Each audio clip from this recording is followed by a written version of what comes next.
They say you don't realize you're at rock bottom until you're already there. For me, rock bottom was the moment my husband, Matt, handed me divorce papers and said, "I can't do this anymore." It wasn't a surprise, not really. The cracks in our marriage had been there for years, and I'd been the one to hammer them wider with every drink, every broken promise. Every night I stumbled home too drunk to remember where I'd been. But knowing it was coming didn't make it hurt any less. I wasn't always like this. There was a time when Matt and I were happy, truly happy. We met in college, two broke kids who spent more time dreaming about the future than worrying about the present. Matt was steady, reliable, the kind of person who could anchor you when life felt overwhelming. And I was fun. Spontaneous. The life of the party. At first, my drinking was just part of that image. A glass of wine at dinner, a few cocktails at parties, it was no big deal. But somewhere along the way, it stopped being fun and started being a problem. I told myself it wasn't that bad. So what if I had a few too many on weekends? Everyone did that. So what if I needed a drink to unwind after a long day? Life was stressful, who could blame me? But Matt saw the changes before I did. "You're drinking a lot lately," he said one evening as I poured my second, or maybe third, glass of wine. "I'm fine," I said, brushing him off. "It's just been a tough week." He didn't push it, but I could see the worry in his eyes. The fights started small. Little arguments about how much I was drinking, about how often I was out with friends instead of at home. But over time, they escalated. "You're not the same person I married," Matt said one night after I came home late, the smell of vodka still on my breath. "And you're not the same person I married either," I shot back, my words slurred. "You're so boring now. All you do is work and complain." His face fell, and for a moment I thought he might yell. But instead, he just sighed and walked away. The first time Matt threatened to leave, I promised to change. "I'll cut back," I said, tears streaming down my face. "I'll stop drinking so much. Just, don't give up on me." He wanted to believe me, I could see it in his eyes. And for a while, I tried. I really did. But sobriety was harder than I thought it would be. The cravings were relentless, and the stress of everyday life felt unbearable without something to take the edge off. Before long, I was back to my old habits, and Matt was out of patience. The night he left was both the worst and the best thing that ever happened to me. "I love you, Rachel," he said as he stood in the doorway with his suitcase. "But I can't watch you destroy yourself anymore. If you ever decide to get help, I'll support you. But I can't do this with you." I begged him to stay, promised him I'd change, but he shook his head. "You've said that before," he said quietly. "And I wanted to believe you. But I can't keep putting myself through this." Then he was gone. In the days that followed, I spiraled. I drank to numb the pain, to drown out the crushing guilt and the deafening silence of our empty apartment. But no matter how much I drank, I couldn't escape the truth. I'd lost the one person who'd ever truly loved me. It wasn't until I woke up one morning on the bathroom floor, my head pounding and my stomach churning, that I realized something had to change. I couldn't keep living like this. Getting sober was the hardest thing I've ever done. I checked myself into a rehab program, spent weeks in therapy, and attended support group meetings where I listened to stories that sounded eerily similar to my own. "I lost my wife because of my drinking," one man said during a meeting. "And not a day goes by that I don't regret it." His words hit me like a punch to the gut. I didn't want to end up like him, full of regrets, haunted by the life I could have had. So I kept going, one day at a time. By the time I reached 6 months of sobriety, I felt like a different person. The fog had lifted, and for the first time in years, I could see my life with clarity. But the one thing I couldn't see was a way to fix things with Matt. I tried reaching out to him, sending him letters and texts apologizing for everything I'd put him through. "I'm sober now," I wrote. "I'm in therapy. I'm doing the work. Please, can we talk?" But his responses were polite but distant.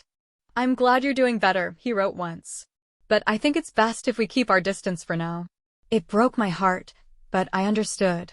Matt had given me chance after chance, and I'd let him down every time. He deserved peace, even if it meant we couldn't be in each other's lives. The early days of sobriety were a blur of meetings, therapy sessions, and restless nights. The cravings were relentless, and the guilt weighed on me like a stone. Everywhere I turned, there were reminders of the life I'd lost. The picture of Matt and me on our wedding day, still sitting on the shelf. The empty closet where his clothes used to be. The faint scent of his cologne that lingered on the pillow he'd left behind. I thought about throwing it all away, purging the apartment of every trace of him. But I couldn't bring myself to do it. Those reminders, as painful as they were also a lifeline, a reason to keep going. My days revolved around routine. I'd wake up early, make a cup of tea, and sit by the window, watching the world outside slowly come to life. Then I'd head to work, where I did my best to keep my head down and stay focused. After work, I'd go to a meeting, listening to the stories of others who were navigating the same treacherous waters. Some days were easier than others. There were moments when I felt hopeful, even proud of how far I'd come. But there were also moments when the weight of everything threatened to crush me. Matt was never far from my thoughts. I replayed our last conversation over and over, dissecting every word, every look, every sigh. I tried to imagine what he was doing, whether he was happy, whether he thought about me at all. One evening, after a particularly hard day, I found myself scrolling through his social media, desperate for any glimpse into his life.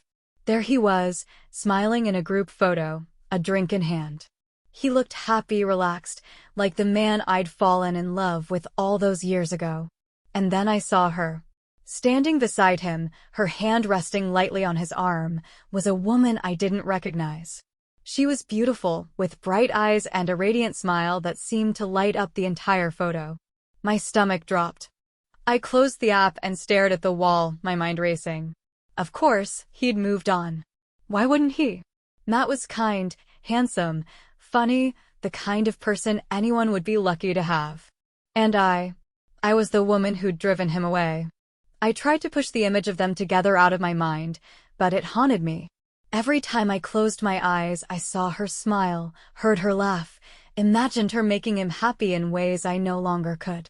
It hurt more than I thought possible. At my next therapy session, I told Dr. Monroe about what I'd seen. I feel like I've lost him all over again, I said, my voice trembling. Dr. Monroe nodded, her expression empathetic. It's natural to feel that way, she said. But remember, Matt's journey is separate from yours. His happiness doesn't diminish the progress you've made. Her words made sense, but they didn't make it hurt any less. I decided to focus on the things I could control. I signed up for a yoga class, started volunteering at a local shelter, and spent more time reconnecting with friends I'd pushed away during my darkest moments. Little by little, I began to rebuild a life that felt like my own. One evening, as I sat in my apartment flipping through an old photo album, I came across a picture of Matt and me from our honeymoon. We were sitting on a beach, our arms wrapped around each other, grinning at the camera like we didn't have a care in the world. Looking at that photo, I felt a pang of longing, not just for Matt, but for the person I used to be. I missed her. The next day, I wrote Matt a letter. I didn't expect him to respond. I wasn't even sure if I'd send it, but I needed to put my feelings into words. Dear Matt, I know I've said this before, but I need to say it again. I'm sorry. I'm sorry for the pain I caused you, for the promises I broke, for the person I became. You deserved better, and I let you down in every way imaginable. I've been sober for 8 months now, and I'm doing the work to become a better version of myself. It's not easy, but it's worth it. I don't expect anything from you, not forgiveness, not a second chance. I just want you to know that I'm trying. Thank you for everything you gave me. Thank you for loving me when I couldn't love myself. I'll always be grateful for you. Love, Rachel. I folded the letter and placed it in a drawer, unsure if I'd ever have the courage to send it. But writing it felt like a step forward, a way to let go of the past and focus on the future. That night, as I sat by the window with a cup of tea, I felt a flicker of hope. Matt might be gone, but I was still here. And for the first time in a long time, I believed that maybe, just maybe, I could build a life worth living, one day at a time. As the months went by, sobriety became less of a struggle and more of a routine. I still went to meetings, still kept in touch with my sponsor, still counted each day as a small victory. But the sharp edges of my cravings had dulled, replaced by a quiet determination to keep moving forward. The hardest part wasn't staying sober, it was learning to live with the emptiness Matt had left behind. One day, as I was cleaning out the apartment, I came across a box of his things I'd never gotten around to returning. Inside were little pieces of our life together, a book he'd been reading, a sweatshirt he used to wear on lazy Sundays, a watch I'd given him for his birthday. Holding those items in my hands, I felt a rush of emotions, grief, regret, love, and something else I couldn't quite name. I wanted to call him, to ask if he'd come pick up the box, but I knew it wasn't the right thing to do. Matt had moved on, and I needed to respect that. Instead, I packed the box and left it at his sister's house with a simple note, "For Matt. Thank you." It was a small gesture, but it felt like closing a door I'd been too afraid to shut. Around my 1-year sobriety anniversary, I got a text from Matt. "Congratulations on 1 year. I'm proud of you." Those 7 words sent my heart into overdrive. I stared at the screen, unsure how to respond. Part of me wanted to pour my heart out, to tell him how much I missed him, how much I still loved him. But instead, I typed, "Thank you. It means a lot." It wasn't much, but it was enough. The anniversary felt like a turning point, a chance to reflect on everything I'd gained and everything I'd lost. I celebrated with my support group, surrounded by people who understood just how far I'd come. My sponsor handed me a 1-year chip, and I held it tightly, feeling the weight of what it represented. After the meeting, I sat in my car and cried, not out of sadness, but out of gratitude.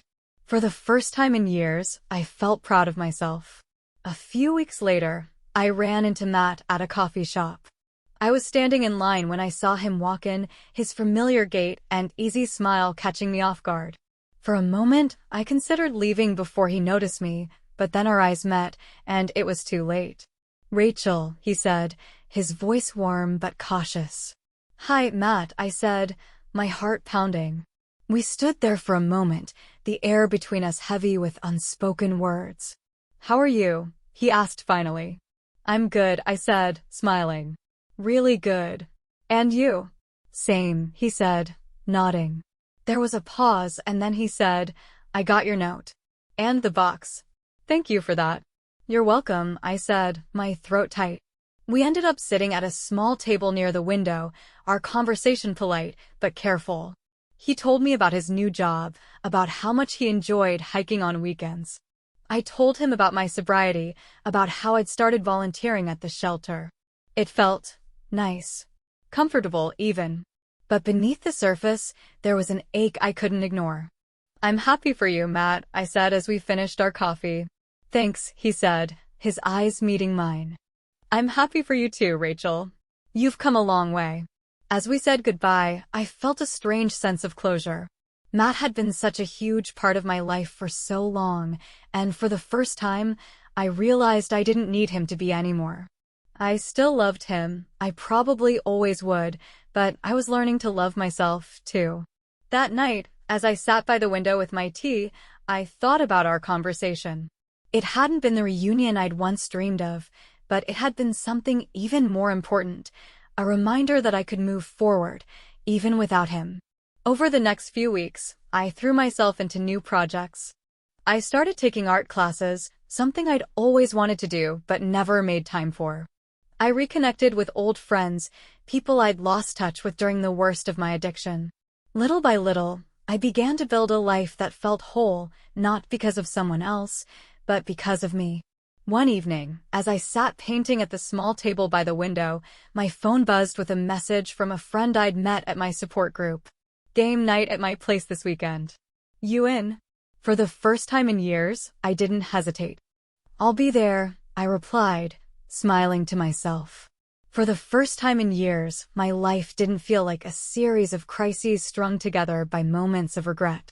Sobriety had given me clarity, and with it came the realization that I didn't know who I was without alcohol or without Matt. The answer wasn't going to come overnight, but I was determined to figure it out.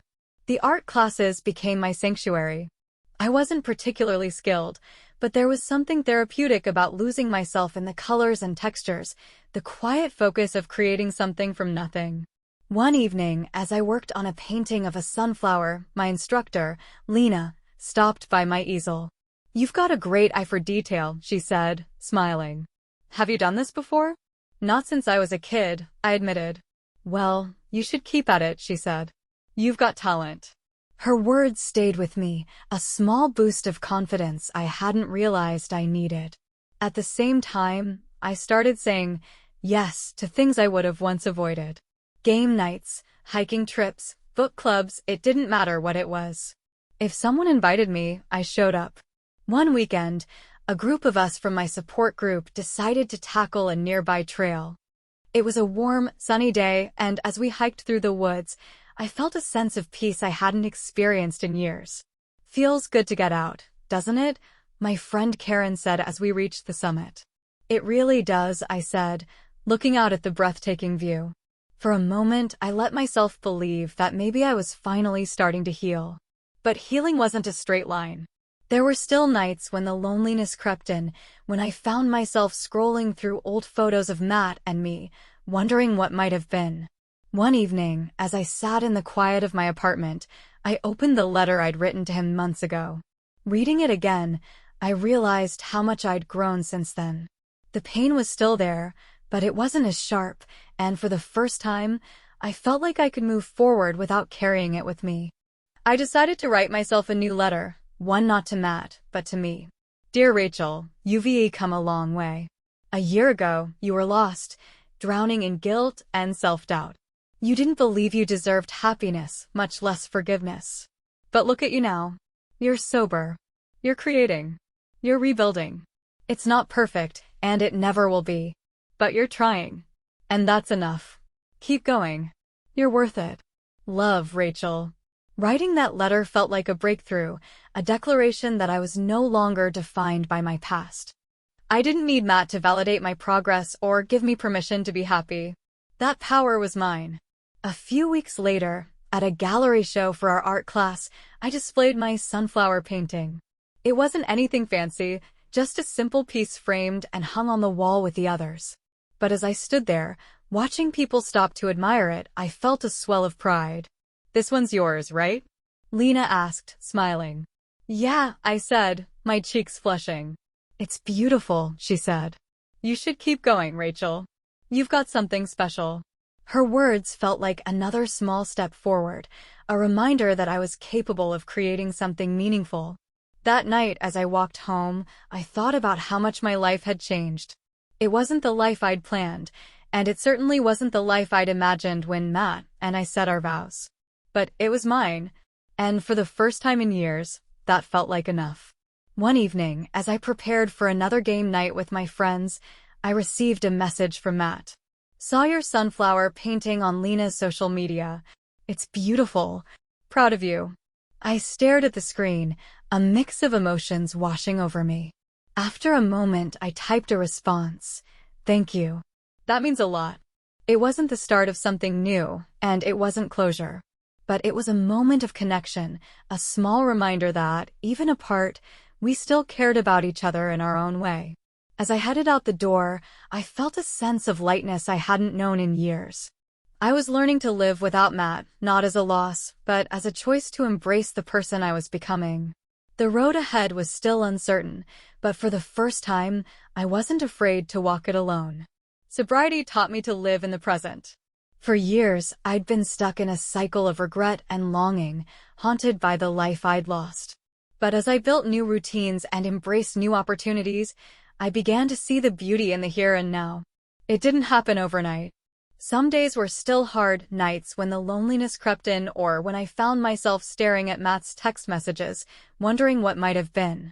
But those moments became fewer and farther between, replaced by a growing sense of purpose.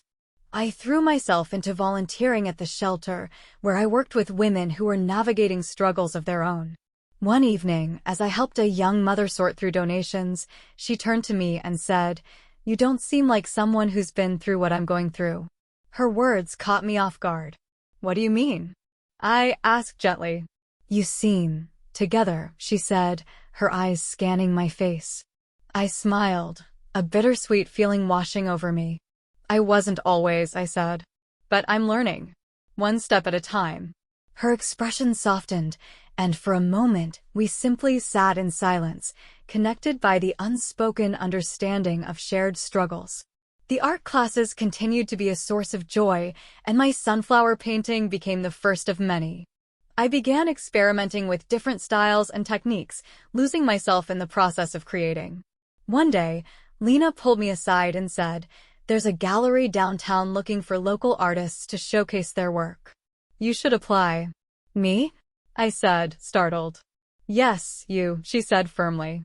"Your work deserves to be seen." The thought of putting myself out there was terrifying, but it also felt like an opportunity one couldn't pass up. Submitting my work to the gallery was a leap of faith. I didn't expect much, maybe a polite rejection or a generic email saying, "Thanks, but no thanks." So when I received an acceptance letter a few weeks later, I was floored. "We'd love to feature your work in our upcoming showcase," the email read. "Congratulations." I stared at the screen, my heart racing.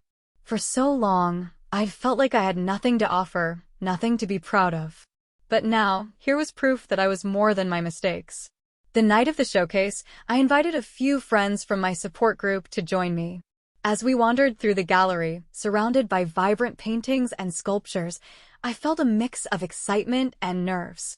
When we reached the corner where my work was displayed, Karen, one of my closest friends, grabbed my arm. "Rachel, this is amazing," she said, her eyes wide. "Thanks," I said, my cheeks flushing. A small crowd gathered around the piece, murmuring words of admiration. One woman turned to me and said, "There's so much emotion in this. It's beautiful." "Thank you," I said, my voice trembling. That night, as I stood among people who saw me for who I was, not who I used to be, I felt a sense of pride I hadn't known in years. For the first time, I wasn't defined by my past. I was Rachel, the artist. Rachel, the volunteer. Rachel, the friend. And that was enough. Matt sent me a message after the showcase. "Saw the gallery photos online. You're incredible. Keep going." His words warmed my heart, but they didn't bring the ache of longing they once would have. I was grateful for his support, but I didn't need it to feel whole. A few weeks later, I received another opportunity, a chance to teach a beginner's art class at the community center. At first, I hesitated. I wasn't a professional artist, and the thought of standing in front of a room full of strangers was daunting. But Lena's words echoed in my mind, "Your work deserves to be seen." So I said yes. The first class was nerve-wracking, but it turned out to be one of the most rewarding experiences of my life. Watching my students discover their own creativity, seeing their faces light up when they finished a piece, it reminded me of why I'd fallen in love with art in the first place. One evening, after class, a woman approached me and said, "Thank you for this. I haven't painted since I was a kid, and I'd forgotten how much I love it." Her words stayed with me, a reminder that even small acts of creation could make a difference. As I walked home that night, I thought about how far I'd come. My life wasn't perfect, and it probably never would be. But it was mine, messy, beautiful, and full of possibility. And for the first time in a long time, I felt truly at peace. Teaching art at the community center became a highlight of my week. It wasn't just about the painting or the techniques, it was about the connections I made with my students. Each person came to class with their own story, their own struggles, and watching them find joy in creating something with their hands was more rewarding than I could have imagined. One evening, as I tidied up after class, a woman named Julia approached me. "I just wanted to say thank you," she said, her voice soft. "These classes have been a lifeline for me." Her words caught me off guard. "I'm so glad you're enjoying them," I said, smiling. "It's more than that," she said, her eyes glistening. "I lost my husband last year, and for a long time, I felt like I didn't have anything to look forward to. But this has given me something to hold on to." Her vulnerability reminded me of my own journey, of the times I'd felt like I had nothing left to give. "Art saved me too," I said, my voice trembling. Julia smiled, and in that moment, I realized just how much these classes had given me, too. At the same time, I started to notice how much my life had changed in other ways. I wasn't just surviving anymore, I was thriving. I'd reconnected with old friends, strengthened my relationships with people in my support group, and even started mentoring newcomers who were navigating the early days of sobriety. One evening, after a particularly emotional meeting, my sponsor pulled me aside.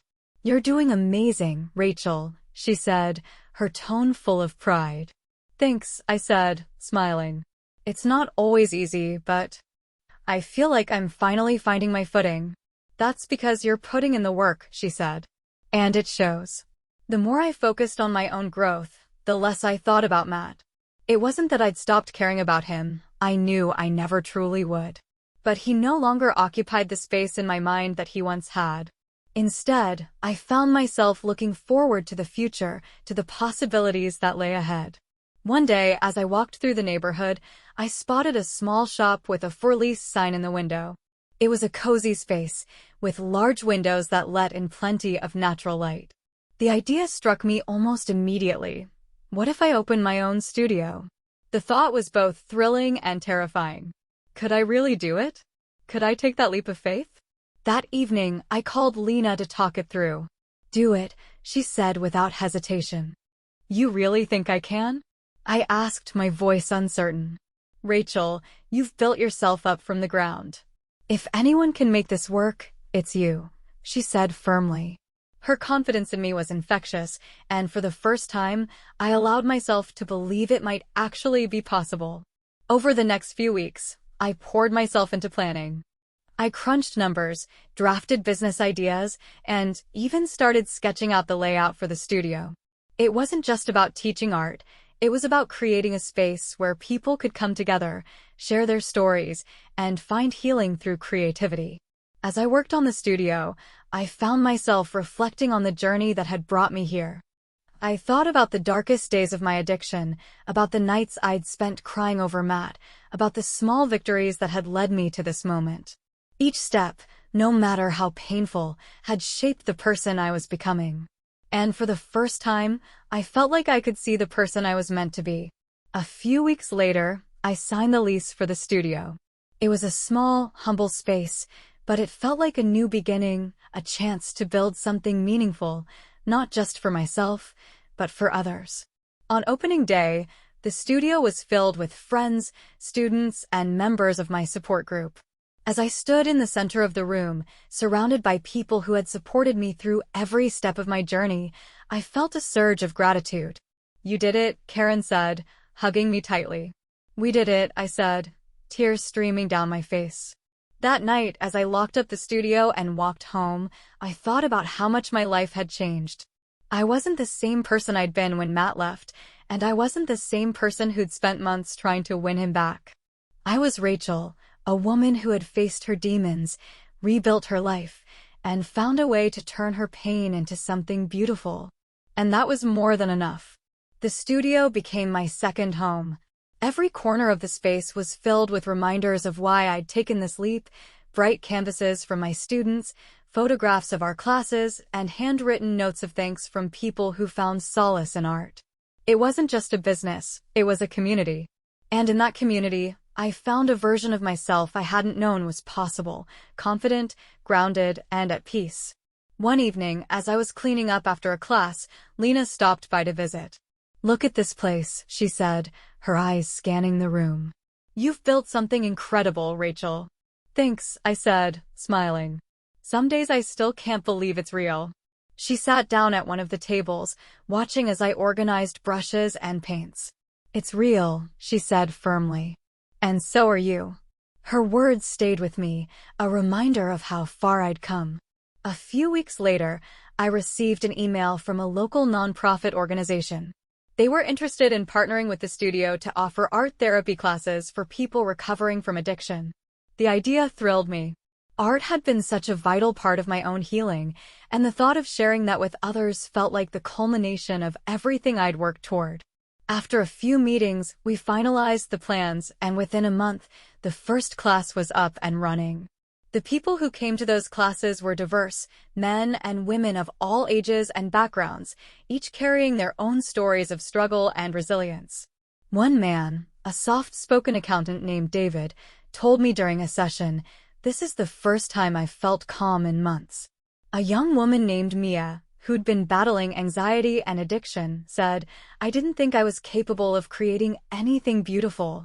But now, I'm starting to believe I can." Their words humbled me, reminding me of the power of connection and the importance of holding space for others. As the studio flourished, so did my personal life. I'd built a circle of friends who felt like family, people who supported me and celebrated my victories, no matter how small. One evening, after a dinner with friends, Karen pulled me aside. "You seem happy," she said, her tone warm. "I think I am," I said, smiling.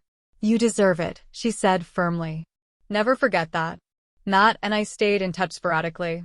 We weren't friends in the traditional sense, but there was a quiet respect between us, an understanding that we'd both grown and moved on. One day, I received a message from him. "I heard about the art therapy classes. You're doing amazing things, Rachel. I'm proud of you." I smiled, typing back a quick response. "Thank you. That means a lot." It wasn't closure, it was something better. It was peace. As the months turned into years, I found myself reflecting less on the past and more on the future. The studio expanded, the art therapy classes grew in popularity, and I even began hosting exhibitions to showcase the work of my students. One night, during an exhibition, a woman approached me with tears in her eyes. "My son is one of your students," she said. "And I just wanted to thank you. You've given him hope again." Her words brought tears to my own eyes, and I realized just how much this journey had transformed not just my life, but the lives of others. One evening, as I sat in the studio after everyone had left, I looked around at the space I'd built. The walls were covered in paintings and sketches, each one a testament to the power of creativity and resilience. I thought about the woman I'd been, the one who'd lost herself in addiction, who'd hurt the people she loved most, who'd thought she'd never find her way back. She was still a part of me, but she no longer defined me. I was Rachel, a woman who had turned her pain into purpose, who had built a life she was proud of, who had learned to love herself again. As I locked up the studio and walked home under the glow of the streetlights, I felt a deep sense of gratitude. For the people who'd supported me. For the art that had healed me. For the strength I'd found within myself. Life wasn't perfect, it never would be. But it was beautiful in its own messy, unpredictable way. And as I looked up at the stars, I knew one thing for certain. I was exactly where I was meant to be.